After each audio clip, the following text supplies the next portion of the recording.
안녕하세요. 새 비디오에 오신 것을 환영합니다. 지구의 광활한 세계에서 동물의 왕국은 믿을 수 없을 정도로 다양한 종을 보여주며 그중 많은 종은 인상적으로 큽니다. 가장 깊은 바다에서 가장 높은 산봉우리에 이르기까지 자연은 정말로 놀라운 거인을 만들어냈습니다. 현대 기술, 특히 HD 카메라와 드론 덕분에 우리는 이런 자연 서식지에서 이 장엄한 생물을 포착할 수 있습니다. 오늘은 카메라에 녹화된 가장 큰 동물 20마리를 보여드리겠습니다. 이 채널이 처음이신가요? 구독과 좋아요, 알림 설정 부탁드리겠습니다. 20. 천산갑은 포식자에 대한 갑옷 역할을 하는 비늘을 가진 세계 유일의 포유류입니다. 그들은 보호용 케라틴 비늘로 인해 종종 비늘 개미핥기라고 불립니다. 종에 따라 길이는 30에서 100cm까지 다양하며 혀는 둥지에서 개미와 흰 개미를 추출하기 위해 최대 40cm까지 확장할 수 있습니다. 이 동물은 주로 아프리카와 아시아의 열대 및 아열대 지역에서 발견되며 숲, 촌 및 사바나에 서식합니다. 이 비디오에서 볼 수 있듯 주로 야행성이며 날카로운 후각을 사용하여 먹이를 찾습니다. 슬프게도 그들은 또한 전통의학과 요리에서 비늘과 고기에 대한 수요로 인해 세계에서 불법적으로 밀매되는 포유류라고 합니다. 19. 오랑우탄은 키가 1.4m까지 자랄 수 있으며 수컷은 50에서 90kg이고 암컷은 일반적으로 더 작습니다. 이 영상은 외딴 지역의 집 근처에서 거대한 오랑우탄을 포착했는데 너무 커서 빅부처럼 보였습니다. 보르네오 오랑우탄으로도 알려진 가장 큰 오랑우탄인 캐실은 보르네오 섬의 야생에서 높이가 약 1.72m이고 무게가 약 113kg에 달했습니다. 오랑우탄은 나뭇가지와 같은 도구를 사용하여 곤충과 나뭇잎을 우산으로 사용하는 등 매우 지능적입니다. 다른 많은 영장류와 달리 오랑우탄은 대부분 고독한 삶을 살며 성인 수컷은 종종 혼자이고 암컷은 새끼와 함께 지냅니다. 그들은 주로 수목이며 긴 팔과 유연한 팔다리를 사용하여 캐노피를 통해 스윙합니다. 현대 오랑우탄 외에도 가까운 친척인 멸종된 기간토피테쿠스가 있습니다. 이 선사시대 원숭이는 키가 3m까지 자랄 수 있었고 무게는 540kg이 넘었습니다. 화석에 따르면 기간토피테쿠스는 약 100만 년 전 아시아 일부 지역에서 살았지만 이후 멸종되었다고 합니다. 18. 2023년 10월 플로리다주 올랜도에서 포획된 이 거대한 악어는 길이가 4m가 넘고 현지 남성이 잡았습니다. 그 크기를 원근법으로 보자면 그것은 너무 커서 길이가 약 4.9m인 보트의 절반을 덮을 정도였습니다. 케빈 브로츠 선장은 자신의 회사를 통해 20년 동안 악어 사냥을 안내해왔지만 이전에는 그러한 표본을 본 적이 없었습니다. 여러 개의 갈무리를 연결한 후 동물을 데려오는데 4시간이 걸렸습니다. 3명의 승무원이 타고 있고 무게가 약 454kg인 악어가 그들을 끌어내리기 때문에 그들은 매우 조심해야 했습니다. 한 생물학자는 악어의 나이가 60세에서 90세 사이인 것으로 추정했습니다. 플로리다에서 가장 큰 악어는 473kg으로 훨씬 더 무거웠습니다. 이 희귀한 어획물은 여전히 세계에서 가장 큰 파충류를 보유하고 있는 플로리다 악어 개체군의 엄청난 힘과 인상적인 크기를 강조합니다. 17. 2023년 8월 노퍽 경찰은 조수석에 와투시 황소를 태우고 275번 고속도로를 운전하는 남성에 대한 신고에 대응했습니다. 매일 차 안에서 그런 동물을 만나지는 않는 경찰관들에게는 예상치 못한 광경이었습니다. 운전자인 넬리 출신의 리 메이어는 그의 차에 하우디 두디라는 이름의 거대한 와투시 황소를 가지고 있었고 경찰은 교통정차 중에 이것을 발견했습니다. 앵콜 와투시라고도 알려진 와투시 황소는 원래 아프리카에서 왔습니다. 그들은 길이가 최대 2.4m에 달하고 무게가 최대 680kg에 달하는 거대한 검은고 모양의 뿔로 유명합니다. 메이어와 두디의 이야기는 순식간에 지역 언론의 관심을 끌었고 그들은 놀라움과 유머로 이 사건을 다루었습니다. 경찰은 마이어에게 그렇게 크고 강력한 동물을 차에 태우는 것은 운전자뿐만 아니라 다른 도로 이용자들에게도 위험하기 때문에 그 동물을 집으로 데려가 도시를 떠나라고 요청했습니다. 16. 담수 호수와 강의 탁한 깊이에는 매혹적인 세계가 있습니다. 잉어는 동아시아에서 유래한 것으로 추정되는 수천 년 동안 존재해왔으며 고대부터 길들여진 특히 중국에서 번영과 행운과 관련이 있는 동물입니다. 2023년 8월 2명의 유튜버가 수면 아래에 무엇이 있는지 탐험하기 위해 수중 카메라를 설치했지만 그들은 그들이 본 가장 큰 잉어를 포착했습니다. 잉어는 다양한 종을 말하며 일반 잉어가 가장 잘 알려져 있습니다.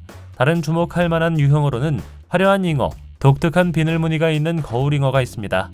잉어는 수명이 긴 것으로 알려져 있으며 20년 이상은 드문 일이 아닙니다.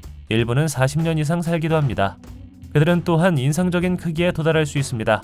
일반 잉어의 무게는 40kg이 넘을 수 있으며 큰 머리 잉어와 잔디 잉어는 훨씬 더 커질 수 있습니다. 무게가 20kg인 촬영된 잉어는 이 물고기가 도달할 수 있는 인상적인 크기를 강조하여 가장 크고 인상적인 민물고기 중 하나가 됩니다. 15. 인도네시아의 강둑을 따라 뻗어있는 이 장엄한 생물을 보십시오. 영화에 나오는 아나콘다가 아닐까요? 이 뱀의 인상적인 두께와 길이는 이 뱀이 이 지역에 서식하는 큰 종 중 하나일 수 있음을 시사합니다. 인도네시아에는 비단뱀과 여러 종류의 독이 있는 뱀을 포함한 다양한 뱀이 서식하고 있습니다. 예를 들어 녹색나무 비단뱀일 수 있습니다. 아나콘다만큼 크지는 않지만 길이가 최대 2m까지 자랄 수 있으며 종종 물 근처의 나무에서 발견됩니다. 이 뱀은 독이 없으며 수축으로 먹이를 죽입니다. 또 다른 가능성은 길이가 5m를 초과할 수 있는 버마 비단뱀입니다. 녹색나무 비단뱀과 마찬가지로 독이 없으며 일반적으로 강간늪 근처에서 발견되는 수축에 의해 죽이는 동물입니다. 또는 세계에서 가장 긴 독사인 킹코브라가 될 수 있으며 최대 5.6m에 이릅니다.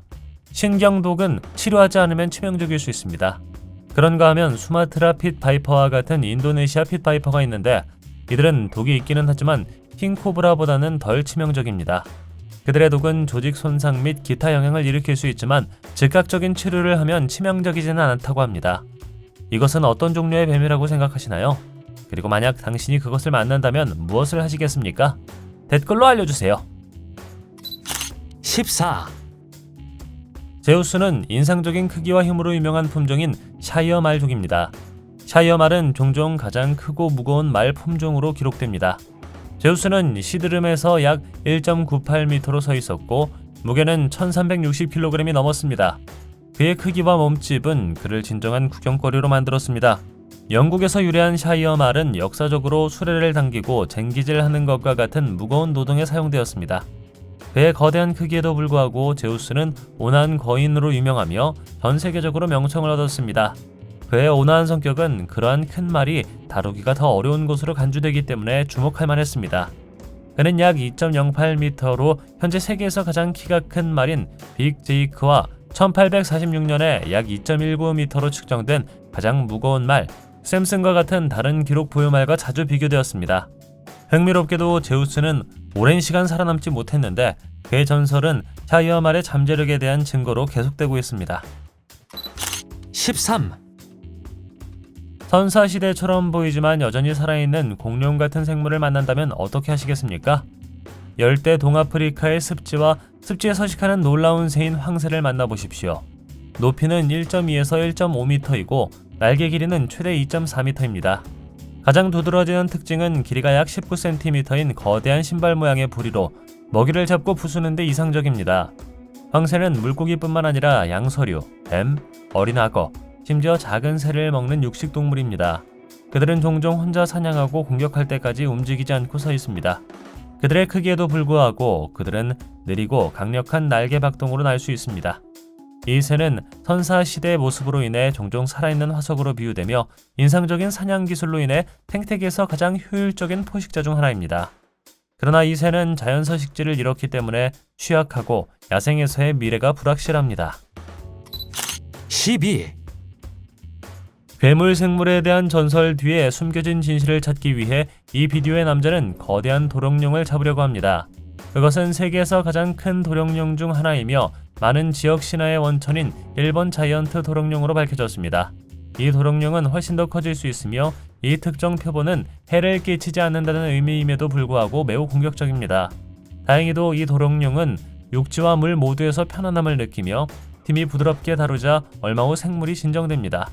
그들은 이 도롱뇽을 포획하여 개체군의 건강을 모니터링하고 측정하며 마이크로칩을 장착하여 나중에 이 희귀종이 어떻게 발달하고 있는지 더 명확하게 이해합니다. 인상적이지 않나요? 이 동물은 길이가 거의 1m입니다. 일본 자이언트 도롱뇽은 인상적인 크기에도 불구하고 멸종위기에 처한 종의 적색 목록에 포함되어 있어 보호와 행동에 대한 이해가 생존에 매우 중요합니다. 일본 자이언트 도롱뇽은 또한 팔다리와 장기를 재생하는 능력과 같은 독특한 특징을 가지고 있어 매력적인 연구 주제가 됩니다. 11. 호주에는 무게가 90kg이 넘고 키가 1.8m에 달하는 멋진 붉은 캥거루가 살고 있습니다. 몸무게의 거의 절반이 근육으로 구성되어 있습니다. 이 힘과 크기는 짝짓기를 할 권리를 얻기 위해 권투, 펀치, 발차기를 하는 수컷 간의 싸움에서 유용합니다.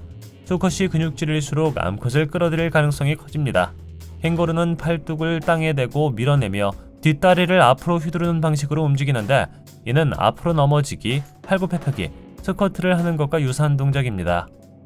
회복을 위해 식단과 휴식과 함께 시간이 지남에 따라 점차적으로 인상적인 근육량을 형성합니다. 로저 캥거루는 호주 앨리스 스프링스에 있는 캥거루 보호구역의 상징적인 붉은 캥거루였습니다. 그는 보디빌더 같은 체격과 강하고 근육질의 가슴과 팔로 유명해졌습니다. 몸무게가 약 90kg이고 키는 2m였던 로저는 2015년 금속 양동이를 부수는 영상이 입소문을 타면서 인터넷에서 센세이션을 일으켰습니다. 또한 다른 남성에 대한 지배력과 힘으로 유명해졌습니다. 10. 종종 세계에서 가장 큰 보디빌더 암소라고 불리는 아라곤은 인상적인 근육량과 거대한 크기로 유명한 황소입니다. 벨지안 블루스는 근육 성장을 억제하지 않는 유전적 돌연변이의 결과인 이중 근육질로 유명한 소품종으로 동물에게 매우 근육질의 몸을 제공합니다. 그러나 이러한 유전적 특성은 동물이 종종 유전적으로 더 취약하고 자연 번식에 어려움을 겪기 때문에 건강에도 영향을 미칩니다. 이 근육질로 인해 황소는 어깨, 등, 뒷다리에 뚜렷하게 보이는 근육이 보디빌더처럼 보입니다.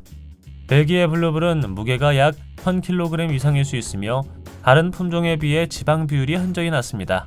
그들의 크기와 근육량은 다른 소 품종보다 번식을 어렵게 만들며 많은 송아지가 큰 크기 때문에 제왕절개를 통해 태어납니다. 이러한 어려움에도 벨기에 블루스는 근육량을 빠르게 늘리는 능력으로 가치가 높아 육류 생산에 인기 있는 선택이 되었습니다. 9. 알래스카 내륙 늑대라고도 알려진 맥켄지 밸리 늑대는 세계에서 가장 큰 늑대종으로 간주됩니다. 이 웅장한 동물들은 주로 캐나다 북부와 알래스카의 자연 그대로의 황야에 살고 있습니다. 수컷 개체의 체중은 일반적으로 45에서 66kg이며 암컷은 36에서 45kg으로 약간 작습니다. 어깨 높이가 약 76cm이고 꼬리를 포함하여 길이가 최대 2m입니다. 그들의 털은 종종 회색, 갈색, 검은색이 혼합되어 훌륭한 위장을 제공합니다. 그들은 숲과 툰드라에서 산악 지역에 이르기까지 다양한 환경에서 번성합니다. 이 사회적 동물은 일반적으로 알파 수컷과 암컷, 자손으로 구성된 무리를 지어 삽니다.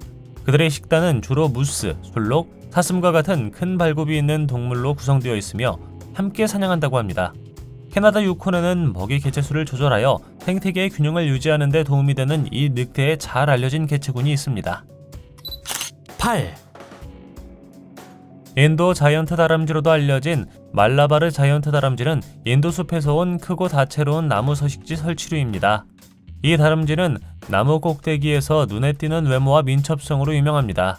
총 몸 길이가 63에서 91cm이고 그중 꼬리가 약 절반을 차지하는 이 다람쥐는 세계에서 가장 큰 다람쥐 종 중 하나입니다. 무게는 1.5에서 2kg 사이이며 버건디, 오렌지, 갈색, 크림, 검정색과 같은 색상을 특징으로 하는 생생한 털로 유명합니다. 이러한 색상 변화는 빽빽한 캐노피에서 포식자와 조화를 이루고 탈출하는 데 도움이 됩니다. 그들은 서부 및 동부 가츠와 중부 인도의 일부, 습한 낙엽 수림과 상록수 숲에 살고 있습니다. 이 자이언트 다람쥐는 땅으로 거의 내려오지 않으며 나무 높은 곳에 큰 구형 둥지를 짓습니다. 나뭇가지와 날카로운 발톱 사이에서 최대 6m까지 강력하게 점프하는 이 종은 높은 곳에 있는 생활에 훌륭하게 적응합니다. 7. 짐보는 짐과 수잔 코알치크가 운영하는 뉴욕 오티스크빌의 야생동물센터에 살았던 유명한 코디아콤이었습니다.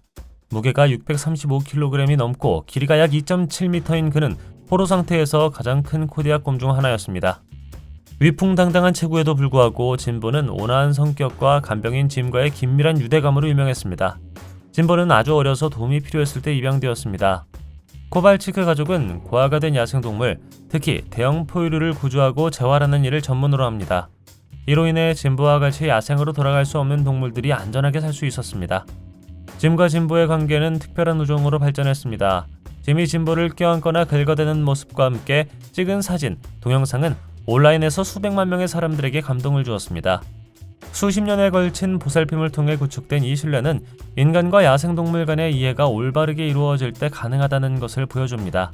안타깝게도 짐보는 2018년 24세의 나이로 세상을 떠났지만 사람들은 그를 반려동물로 기르던 가장 크고 인상적인 곰으로 잊지 못할 것입니다. 6. 2019년 8월 2일 파키스탄 파이살라바드의 농업대학교에서 열린 가축 전시회에서 무려 310kg의 염소 한 마리가 가장 무거운 염소로 세계의 기록을 세웠습니다. 지역 농업 지도자들의 지원을 받은 이 행사는 큰 관심을 끌었습니다. 이 기록을 세운 염소의 주인 라오르 출신의 아산 하쉬미가 트로피와 50만 파키스탄 루피로 구성된 1등상을 받았습니다. 염소는 가장 오래된 가축 중 하나이며 우유, 고기, 양모 및 무리동물로 가치가 있습니다. 그들은 산악지형에서 건조한 사막에 이르기까지 다양한 기후에서 잘 생존할 수 있습니다.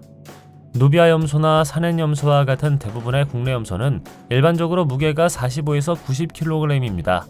육류 생산으로 유명한 보어 염소는 가장 큰 품종 중 하나이며 성인 수사슴은 체중이 90에서 155kg 사이입니다. 대회에 참가한 다른 염소 2마리의 몸무게는 각각 308kg과 306kg이었다고 합니다. 놀랍지 않나요? 5. 브라질 남부의 울창한 풍경 속에서 2명의 제규어 자매 메두로사와 자주가 거대한 수달을 노리면서 예상치 못한 대결이 벌어졌습니다. 제규어는 일반적으로 인상적인 사냥 기술로 유명하며 종종 카이만, 카피바라, 심지어 어린 악어를 포획합니다. 자리에 있던 연구가들을 놀라게 한 것은 그 거대한 수달들이 공격자들을 막아낼 수 있었다는 것입니다. 최대 1.8m까지 자랄 수 있는 자이언트 수달은 영토 분쟁의 낯선 자가 아닙니다. 유선형의 몸과 물갈퀴가 있는 발을 가진 그들은 뛰어난 수영 선수이며 무게가 최대 34kg입니다. 이 육식동물은 수중 사냥 기술로 유명하며 포식 행동과 생활 방식으로 인해 지역 부족에 의해 물제규어라고도 불립니다. 뗏목이라고도 하는 사회 집단에서 그들은 제규어와 같은 더 큰 포식자를 집단적으로 방어하여 생태계에서 중요한 위치를 확보할 수 있습니다. 이 만남은 자이언트 수달의 강인함뿐만 아니라 제규어와 같은 포식자에 대항하는 위협에 맞서는 데 효과적으로 협력하는 능력을 보여줍니다. 수달이 공격했을 때 그들의 팀워크는 부인할 수 없을 정도로 효과적이었습니다. 팀이 이 행사를 기록하면서 이 놀라운 수달이 자신의 영역을 방어할 뿐만 아니라 수로에 대한 지배력을 확인하고 있다는 것이 분명했습니다. 4. 사진작가가 거대한 개미핥기를 관찰하고 있을 때 예상치 못한 손님이 나타났습니다. 커다란 수컷 제규어가 은밀하게 접근하고 있습니다. 제규어가 공격할 태세를 갖추고 있는 것 같았지만 사진작가는 놀랍게도 개미핥기를 관찰하기만 했습니다. 한 연구자에 따르면 이러한 행동은 생각만큼 드문 일이 아닙니다. 생물 다양성이 풍부한 브라질의 광활한 열대 습지인 판타날에서는 제규어가 먹는 음식 중 개미핥기로 구성된 비율이 5% 미만입니다. 제규어는 일반적으로 더 많은 에너지를 제공하는 카이만, 카피바라, 해커리와 같은 더 큰 먹이를 선호합니다. 따라서 그들은 개미핥기의 존재에도 불구하고 종종 간과합니다. 자이언트 개미핥기는 길이가 최대 2.5m까지 자랄 수 있으며 무게는 최대 63kg입니다. 이번에는 공격하지 않기로 한 제규어의 결정 덕분에 이 개미핥기는 또 다른 하루를 살 것입니다. 3. 이 거대한 올빼미가 당신의 어깨에 앉아있거나 한밤중에 올려다보고 나뭇잎 사이에서 빛나는 눈을 깜빡이는 것을 상상할 수 있나요? 세계에서 가장 큰 올빼미의 칭호는 일반적으로 유라시아 수리부엉이에게 주어집니다. 이 무시무시한 새는 날개 길이가 최대 1.9m이고 무게는 최대 4.5kg에 달합니다. 이 올빼미는 날개의 길이가 1.5m이고 무게가 1.4에서 2kg 사이인 큰 올빼미이며 암컷은 종종 수컷보다 크며 많은 올빼미 종에서 흔히 발생합니다. 주로 야행성인 다른 많은 올빼미와 달리 눈올빼미는 종종 낮에 사냥한다고 합니다. 그들은 주로 작은 포유류, 특히 레밍을 먹으며 강력한 사냥 기술로 유명합니다. 영상에 나오는 이 눈올빼미가 카메라에 포착된 가장 큰 올빼미 중 하나라고 믿습니까? 댓글로 알려주십시오. 2. 자연적으로 털을 깎는 야생양과 달리 메리노와 같은 길들여진 양 품종은 그렇지 않습니다. 그들은 매년 더 많은 양모를 계속 생산하고 있으며 정기적인 양털 깎기가 없으면 지나치게 무겁고 번거로운 양털이 될 수 있습니다. 2021년 호주의 한 외딴 지역에서 35kg의 놀랍도록 자란 양털과 함께 도망가는 양이 발견되었습니다. 구조대원들에게 바락이라는 애칭으로 불린 이 메리노 순양은 한때 소유했지만 탈출한 것 같았습니다. 메리노는 자연적으로 양털을 깎지 않기 때문에 바락은 매년 양털을 깎아줄 사람이 필요했습니다. 발견 당시 야유어 있었고 얼굴을 덮고 있는 두껍고 헝클어진 양털 사이로 거의 앞을 볼 수가 없었습니다. 한때 소유권을 나타내던 그의 귀 인식표는 무거운 양털에 의해 찢어져 있었습니다. 털을 깎은 후 그의 양모는 양모 스웨터 61.3벌 또는 남성용 양말 490켤레를 만들기에 충분했다고 합니다. 1. 지금까지 기록된 가장 큰 것 중 하나인 330kg 무게의 민물 가오리가 캄보디아에서 발견되었습니다. 이것은 메콩강의 놀라운 생물 다양성을 강조합니다. 상어와 관련된 민물 가오리는 평평한 디스크 모양의 몸체와 긴 꼬리로 유명하며 종종 독이 있는 가시가 있습니다. 대부분은 더 작지만 자이언트 노랑 가오리는 엄청난 크기에 이를 수 있습니다. 그들은 동남아시아에서 발견되며 메콩강과 같은 큰 강에 살고 모래 또는 진흙투성이의 강바닥에 숨어 있습니다. 자이언트 민물 가오리는 세계에서 가장 무거운 민물고기 중 하나이며 개체의 무게는 300kg이 넘고 꼬리를 포함하여 길이가 최대 4m에 이릅니다. 그들의 크기는 그들을 수중 생태계의 아이콘으로 만들지만 드문 목격으로 인해 희귀합니다. 메콩강에서 이처럼 큰 표본이 발견되었다는 것은 이처럼 크고 수명이 긴 동물은 안정적인 서식지와 충분한 먹이를 필요로 하기 때문에 강 시스템의 건강을 나타냅니다. 불행히도 그들은 서식지 손실, 오염 및 남획으로 위험을 받고 있습니다. 이 발견은 오염 감소, 지속 가능한 어류 관리, 자연 서식지 보전과 같은 메콩강 보존 조치의 중요성을 강조합니다. 이 가오리는 생태학적으로 중요할 뿐만 아니라 강의 풍부한 유산의 상징이기도 합니다. 실제로 본 동물 중 가장 큰 동물은 무엇인가요? 댓글로 알려주십시오. 동영상이 마음에 들면 좋아요 부탁드리겠습니다. 저희가 제작한 더 많은 동영상을 보고 싶으시다면 화면에서 하나를 클릭하거나 채널을 살펴보세요. 시청해주셔서 감사드리며 다음에 뵙겠습니다.